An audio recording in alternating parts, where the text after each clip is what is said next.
Assalamualaikum warahmatullahi wabarakatuh. Perkenalkan, nama saya Muhammad Fahmi Alamuluda dengan NIM 2101076 akan melanjutkan materi bab 9 mengenai teknik self talk dalam aktivitas olahraga. Nah, self talk dapat dideskripsikan bahwa pikiran seseorang mempunyai kekuatan atas tindakan yang akan dilakukannya. Nah, salah satu caranya dengan memejamkan mata dan mulai memikirkan suatu tindakan, sehingga menimbulkan reaksi dari diri seorang atlet tersebut. Bagi atlet yang akan bertanding, mereka membayangkan bagaimana kemampuan lawan di lapangan dan gerakan apa saja yang kiranya dapat dilakukan lawan dalam menghadapi kita, sehingga seseorang atlet dapat melakukan reaksi yang cepat dan tepat dalam mengatasi permainan lawannya. Atlet tersebut harus dapat mengarahkan pemikirannya secara positif untuk mencapai prestasi yang diinginkannya. Caranya antara lain dengan berkata pada dirinya sendiri dengan tujuan untuk lebih bersemangat dan termotivasi agar melakukan tindakan yang lebih cepat. Cara atau strategi seperti inilah yang disebut dengan self talk. Nah, selanjutnya pengertian dan kategori self talk. Pengertian self talk dapat diartikan sebagai apapun yang Anda katakan kepada diri Anda sendiri tentang tindakan yang akan Anda lakukan. Itulah yang disebut self talk. Nah, self talk dapat dikatakan sebagai suatu teknik yang efektif untuk mengendalikan pengaruh pikiran dan perasaan seseorang atas tujuan yang ingin dicapainya. Nah, self talk bisa menjadi modal bagi atlet karena dapat meningkatkan konsentrasi, harga diri, dan penampilan atlet. Bahkan ketika dikombinasikan dengan penetapan tujuan telah kita bahas di bab sebelumnya, dikatakan efektif untuk meningkatkan kemampuan regulasi diri dalam pembelajaran gerak.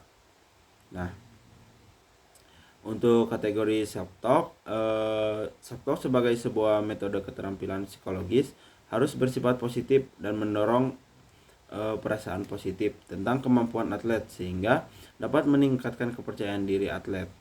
Nah, di sini tuh Landin dan Herbert telah mengembangkan 3 kategori self talk, yaitu pernyataan spesifik, terus yang kedua dorongan dan usaha, dan yang ketiga adalah suasana kata hati.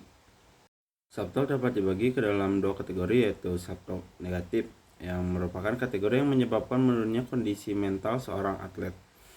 Self talk negatif dapat disebabkan meningkatnya tekanan, kecemasan, kemarahan, dan tingginya harapan untuk mencapai hasil yang maksimal. Sedangkan self talk positif adalah kategori yang memungkinkan atlet lebih termotivasi dan dapat meningkatkan segala kemampuannya yang ia miliki. Kata-kata yang bernilai positif dapat memotivasi setiap atlet untuk melakukan perubahan yang signifikan ke arah yang lebih baik dan membantu menghadapi atlet menghadapi ketegangannya, menunjukkan kemampuannya dengan nyaman, dan segala sesuatu yang dihadapi di lapangan akan terkendali. Nah, untuk selanjutnya memilih pernyataan untuk self talk itu sendiri. Agar penggunaan self talk pada diri atlet menjadi efektif, ada beberapa tips yang harus dipertimbangkan, antara lain yang pertama, pernyataan self talk harus singkat dan sederhana. Yang kedua, hubungkan pikiran dengan keterampilan atau tugas gerak yang harus dilakukan. Yang ketiga, waktu self talk itu sendiri dilakukan harus sesuai dengan peragaan tugas gerak yang sedang dilakukan. Dan yang keempat, lakukan self talk positif daripada self talk negatif. Nah, saya akan membahas juga mengenai urgensi self talk dalam olahraga. Nah, self talk memberikan suatu gambaran yang dapat membantu seseorang atlet untuk melakukan suatu hal yang tentunya telah dipikirkan terlebih dahulu, sehingga keberhasilan yang dicapai atau cara-cara yang cepat atau dan tepat dalam melakukan suatu gerakan secara seksama telah dipikirkan. Berdasarkan hasil penelitiannya ditemukan bahwa self talk menunjukkan hubungan positif dengan peningkatan kepercayaan diri atlet baik secara langsung maupun tidak langsung. Nah, tujuan digunakan self talk itu sendiri yang pertama untuk membangun dan mengembangkan efikasi diri.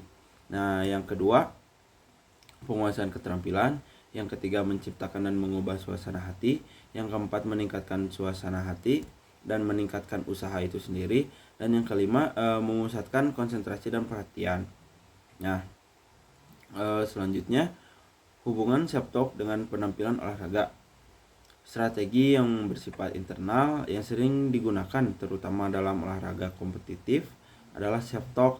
Dijelaskan oleh Lloyd tahun 2006 bahwa salah satu cara yang sering digunakan dalam psikologi olahraga sebagai teknik atau strategi untuk meningkatkan penampilan olahraga adalah self-talk, khususnya self-talk positif. Nah,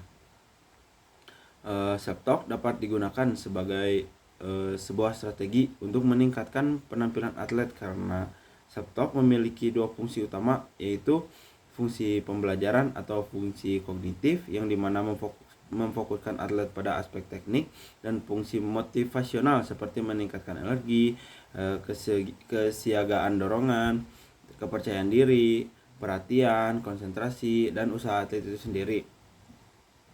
Jadi self-talk itu membantu meningkatkan kepercayaan diri dan membantu mengendalikan tingkat kecemasan atlet, karena yang kita ketahui kepercayaan diri dan kecemasan secara signifikan mempengaruhi penampilan atlet dalam sebuah permainan atau pertandingan. Terima kasih. Sekian materi yang dapat saya sampaikan di bab 9 mengenai self-talk ini. Wassalamualaikum warahmatullahi wabarakatuh.